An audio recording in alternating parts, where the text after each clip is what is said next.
Nah, yang selanjutnya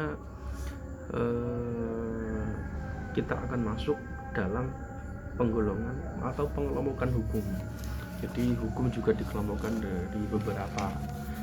Nah, yang pertama, hukum dapat dikelompokkan berdasarkan bentuk, tempat, waktu, dan isinya ya. Nah, yang pertama berdasarkan bentuk atau wujudnya. Hukum dapat menjadi dua, yaitu yang pertama itu ada hukum tertulis dan tidak tertulis.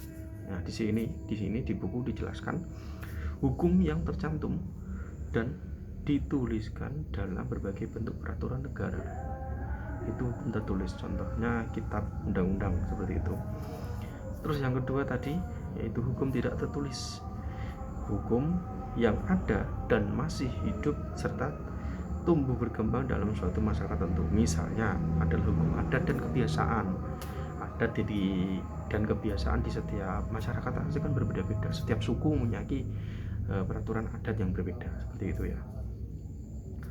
Terus yang kedua, yang pertama tadi kan dari bentuk dan wujudnya itu ada dua, tertulis dan tidak tertulis. Yang tertulis itu yang tercantum seperti undang-undang dasar, yang tidak tertulis itu seperti hukum adat dan kebiasaan.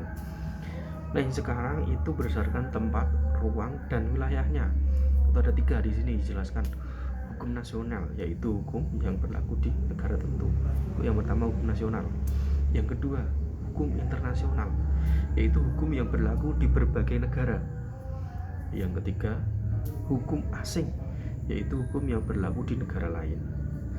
Jadi ada hukum nasional, internasional, dan asing. Kalau nasional itu di negara tertentu itu saja. Kalau internasional hukumnya berlaku di berbagai negara. Contohnya di berbagai negara berarti di ASEAN seperti atau di Eropa saja berlaku. Atau yang ketiga tadi hukum asing, hukum yang berlaku di negara lain. Jadi hukum itu hanya berlaku di beberapa negara. Terus ada yang berdasarkan waktu dan masa berlakunya. Yang pertama hukum positif yaitu hukum berlaku saat ini. Terus hukum yang diceritakan di masa mendatang. Jadi kita membuat hukum untuk masa yang akan datang seperti itu. Terus berdasarkan pribadi yang diaturnya. Hukum dapat dikelompokkan menjadi tiga. Hukum satu golongan yaitu hukum yang mengatur dan berlaku hanya bagi satu golongan tertentu. Terus hukum semua golongan yaitu hukum yang mengatur dan berlaku bagi semua golongan warga negara. Terus yang ketiga hukum antar golongan yaitu hukum yang mengatur dua orang atau lebih yang masing-masing pihak tunduk pada hukum yang berbeda, seperti itu. Jadi ada tiga, satu golongan, semua golongan, dan antar golongan. Terus ada yang berdasarkan isinya. Hukum dapat dibedakan menjadi dua. Yang pertama hukum publik yaitu hukum yang mengatur hukum hubungan antara warga negara dan negara yang menyangkut kepentingan umum. Jadi dia menyangkut kepentingan umum. Terus hukum privat yaitu hukum yang mengatur kepentingan pribadi seseorang antar individu yang satu dengan individu yang lainnya dan juga negara sebagai pribadi. Jadi hukum itu bersifat privat dengan orang-orang tertentu. Terus yang terakhir itu ada berdasarkan tugas dan fungsinya. Jadi hukum terbagi menjadi berikut, yang ada dua ya di sini.